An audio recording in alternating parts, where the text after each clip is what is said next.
박 전 대통령이 그때 재판에서 이경재 변호사를 째려보는 순간이 한 번 있었는데 증인신문 순서를 두고 유영하 변호사하고 이경재 변호사하고 좀 옥신각신 했던 것 같아요.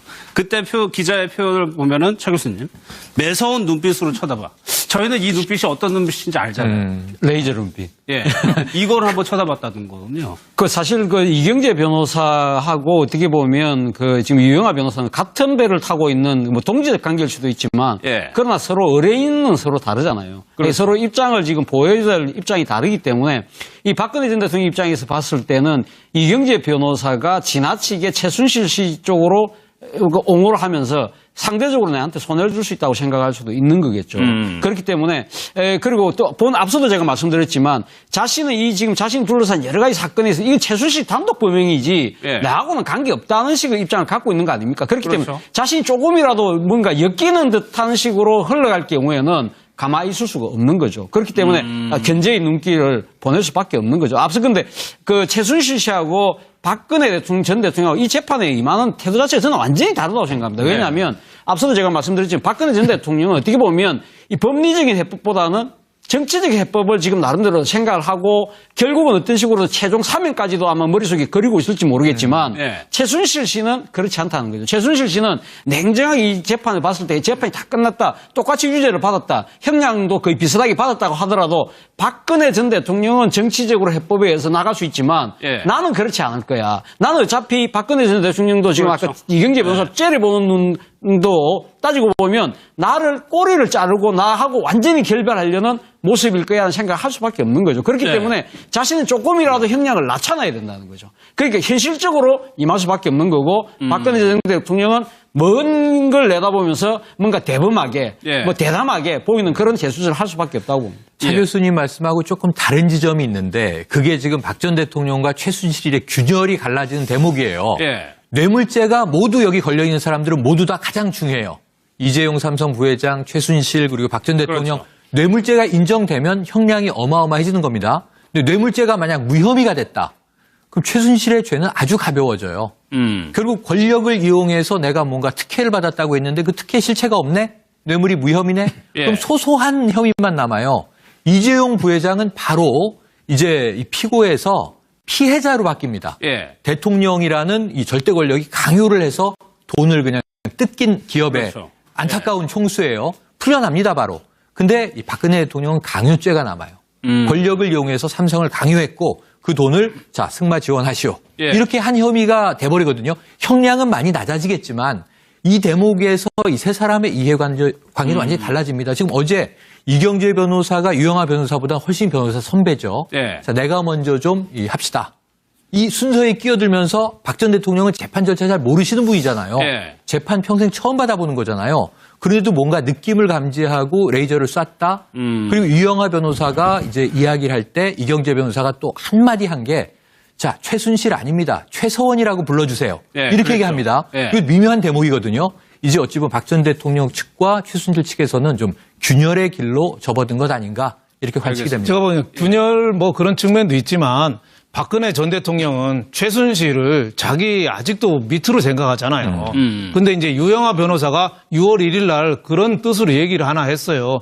삼성 사건은 최순실이가 박근혜 전 대통령하고 아무 관련이 없다고만 확실히 해주면 박근혜 대통령도 거기에서는 자유로울 텐데 확실하게 좀 총대를 안 맨다는 식으로 얘기를 했어요. 그러니까 둘이 최순실이가 대통령을 위해서 여러 가지 박근혜 전 대통령에서 증언도 하고 많이는 하지만 양이 안 차는 거죠. 그러니까 양이 안 차니까 더 좀 몸을 굽혀서 박근혜 전 대통령한테 완전히 좀 100% 마음에 들게 해야 되는데 어느 정도는 해도 완전히 마음에 안 드는 거죠. 그러니까 계속 노려본 거 아니겠습니까? 그러니까 유영하 변호사가 그런 얘기를 할 정도니까 그게 어떻게 보면 박근혜 대통령의 심리하고 똑같은 거죠. 그러니까 유영하 변호사가 했다는 얘기가 최순실 씨가 삼성 사건 없다고 얘기하면 끝나는 거를 그러지 않아서 여기까지 하고 왔다는 얘기를 하거든요. 그렇죠. 이게 아마 유영하 변호사 입장에서는 최순실 씨가 좀 이게 내가 전적으로 다 해서 삼성에 지원받은 거다. 이렇게 인정해버리면 대통령은 안 끌려왔을 텐데 안 되는 거죠. 아마 이게 뭔가 최순실 측한테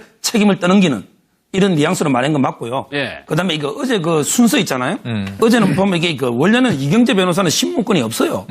왜냐하면 이게 피고인이 출석 안 하면 변호사도 이게 피고인의 대리이기 때문에 신문권이 없거든요. 그렇죠. 그런데 네. 그 반대 신문을 이제 보장해주기 위해서 편의상으로 예를 들어 이경재 변호사가 신문한 걸 녹음해서 이걸 증거로 내면 인정해주겠다. 이래가 편의상으로 어제 한 거기 때문에 네. 당연히 유영하 변호사가 우선권이 있는데 네. 이걸 이게 먼저 막 서로 이제 먼저 하려고 하니까 째려본 거고 저는 이거는 이경재 변호사가 잘못한 거죠. 원래는 본인은 권한이 없는 거예요. 신문할. 어제는 최순실이 안 왔기 때문에. 예. 자, 그 다음에 저는 두 분이 지금 40년 우정이 건강하느냐. 제가 보기에 박 대통령 입장에서는 섭섭하고 이런 건 있을 거예요. 왜? 경계의 담장을 낮춰가지고 이까지 끌려왔으니까. 예. 그렇지만 이게 저는 근본적으로 대립할 거로는 안 보여요. 아, 왜냐하면 이게 마지막까지도. 근본적으로 본질적으로 두 분이 싸워서 폭로전으로 가면 결국에 둘 다 공멸이 됩니다. 예. 그래서 이게 근본적으로는 말을 맞춰서 재단은 정말 이게 좋은 취지로 선의로 적법한 거고 승마도 이게 정유라만 지원한 게 아니고 삼성에서 전체 다 예. 국가대표 6명 다 이게 적법하게 한 거고 이런 식으로 이게 궁극적으로는 말을 맞춰서 협조 관계로 갈 거고 예. 다만 이제 그 변호사 유영하 변호사는 박 대통령의 충성심이 대단하잖아요. 예. 본인이 볼 때는 이게 최순실 씨가 너무 조금만 떠나면 될 텐데 좀 약간 야속할 수는 있지만 그러나 이게 그 섭섭하다 하더라도 제가 보기엔 근본적인 대립은 없을 것이다. 이래 보입니다. 막판에 서로에게 책임을 전가하고 이런 식으로는 진행이 안 될 것 같아요. 그러면 이게 공멸하고요. 예. 둘이 이게 말을 맞춰야 둘이 살거나 공멸하거나 알겠습니다. 한 명이 살고 한 명이 죽는 경우는 없어요. 알겠습니다. 박 전 대통령이 그때 재판에서 이경재 변호사를 째려보는 순간이 한 번 있었는데 증인신문 순서를 두고 유영하 변호사하고 이경재 변호사하고 좀 옥신각신했던 것 같아요.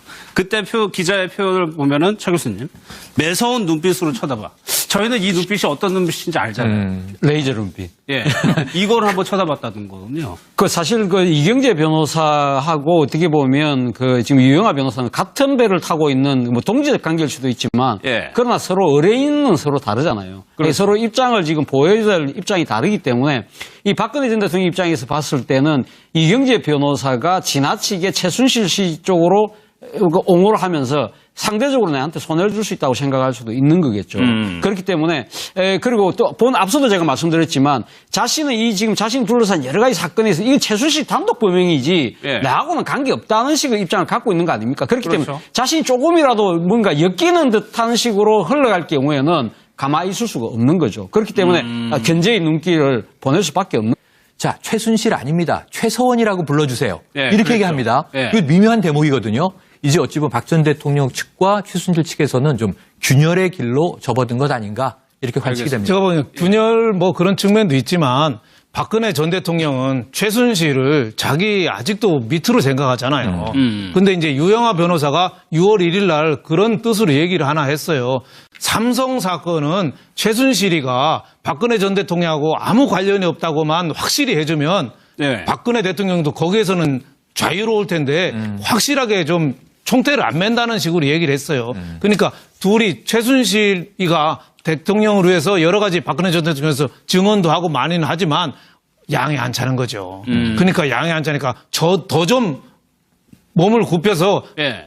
박근혜 전 대통령한테 완전히 좀 100% 마음에 들게 해야 되는데 어느 정도는 해도 예. 완전히 마음에 안 드는 거죠. 그러니까 계속 노려본 거 아니겠습니까? 그러니까 예. 유영하 변호사가 그런 얘기를 할 정도니까 그게 어떻게 보면 박근혜 대통령의 심리하고 똑같은 거죠. 그러니까 유영하 변호사가 했다는 얘기가 최순실 씨가 삼성 사건 없다고 얘기하면 끝나는 거를 그러지 않아서 여기까지 하고 왔다는 얘기를 하거든요. 그렇죠. 이게 그 예. 아마 유영하 변호사 입장에서는 최순실 씨가 좀 이게 내가 전적으로 다 해서 예. 삼성이 지원받은 거다. 이렇게 인정해버리면 대통령은 안 끌려왔을 연루가 안 텐데 되는 거죠. 아마 이게 뭔가 최순실 측한테 책임을 떠넘기는 이런 뉘앙스로 말한 건 맞고요. 예. 그다음에 이거 어제 그 순서 있잖아요. 어제는 보면 이게 그 원래는 이경재 변호사는 신문권이 없어요. 네. 왜냐하면 이게 피고인이 출석 안 하면 변호사도 이게 피고인의 대리이기 때문에 신문권이 없거든요. 그렇죠. 그런데 네. 그 반대 신문을 이제 보장해주기 위해서 편의상으로 예를 들어 이경재 변호사가 신문한 걸 녹음해서 이걸 증거로 내면 인정해주겠다. 이래가 편의상으로 어제 한 거기 때문에 예. 당연히 유영하 변호사가 우선권이 있는데 예. 이걸 이게 먼저 막 서로 이제 먼저 하려고 하니까 째려본 거고 저는 이게 그거는 이경재 변호사가 잘못한 거죠. 원래는 본인은 권한이 없는 거예요. 신문할. 어제는 최순실이 안 왔기 때문에. 예. 자, 그 다음에 저는 두 분이 지금 40년 우정이 건강하느냐. 제가 보기에 박 대통령 입장에서는 섭섭하고 이런 건 있을 거예요. 왜? 경계의 담장을 낮춰가지고 이까지 끌려왔으니까. 예. 그렇지만 이게 저는 근본적으로 대립할 그런 거죠. 앞서 근데 그 최순실 씨하고 박근혜 대통령 전 대통령하고 이 재판에 임하는 태도 자체가 저는 완전히 다르다고 생각합니다. 왜냐하면 앞서도 제가 말씀드렸지만 박근혜 전 대통령은 어떻게 보면 이 법리적인 해법보다는 정치적 해법을 지금 나름대로 생각을 하고 결국은 어떤 식으로 최종 사면까지도 아마 머릿속에 그리고 있을지 모르겠지만 예. 최순실 씨는 그렇지 않다는 거죠. 최순실 씨는 냉정하게 이 재판을 봤을 때 재판이 다 끝났다. 똑같이 유죄를 받았다. 형량도 거의 비슷하게 받았다고 하더라도 박근혜 전 대통령은 정치적으로 해법에 의해서 나갈 수 있지만 예. 나는 그렇지 않을 거야. 나는 어차피 박근혜 전 대통령도 지금 그렇죠. 아까 이경재 변호사 째려보는 눈도 따지고 보면 나를 꼬리를 자르고 나하고 완전히 결별하려는 모습일 거야 하는 생각을 할 수밖에 없는 거죠. 그렇기 네. 때문에 자신은 조금이라도 형량을 낮춰놔야 된다는 거죠. 그러니까 현실적으로 임할 수밖에 없는 거고 박근혜 전 대통령은 먼 걸 내다보면서 뭔가 대범하게 예. 뭐 대담하게 보이는 그런 재수술을 할 수밖에 없다고 봅니다. 차 예. 교수님 말씀하고 조금 다른 지점이 있는데 그게 지금 박 전 대통령과 최순실의 균열이 갈라지는 대목이에요. 예. 뇌물죄가 모두 여기 걸려있는 사람들은 모두 다 가장 중요해요. 이재용 삼성 부회장, 최순실 그리고 박 전 대통령 그렇죠. 뇌물죄가 인정되면 형량이 어마어마해지는 겁니다. 근데 뇌물죄가 만약 무혐의가 됐다. 그럼 최순실의 죄는 아주 가벼워져요. 결국 권력을 이용해서 내가 뭔가 특혜를 받았다고 했는데 그 특혜 실체가 없네? 뇌물이 무혐의네? 예. 그럼 소소한 혐의만 남아요. 이재용 부회장은 바로 이제 이 피고에서 피해자로 바뀝니다. 예. 대통령이라는 이 절대 권력이 강요를 해서 돈을 그냥 뜯긴 기업의 그렇죠. 안타까운 총수예요. 풀려납니다, 바로. 근데 이 박근혜 대통령은 강요죄가 남아요. 권력을 이용해서 삼성을 강요했고 그 돈을 자 승마 지원하시오. 예. 이렇게 한 혐의가 돼버리거든요. 형량은 많이 낮아지겠지만 이 대목에서 이 세 사람의 이해관계는 완전히 달라집니다. 지금 어제 이경재 변호사가 유영하 변호사보다 훨씬 변호사 선배죠. 예. 자, 내가 먼저 좀 합시다. 이 순서에 끼어들면서 박 전 대통령은 재판 절차 잘 모르시는 분이잖아요. 예. 재판 평생 처음 받아보는 거잖아요. 그래도 뭔가 느낌을 감지하고 레이저를 쐈다. 그리고 유영하 변호사가 이제 이야기를 할 때 이경재 변호사가 또 한마디 한 게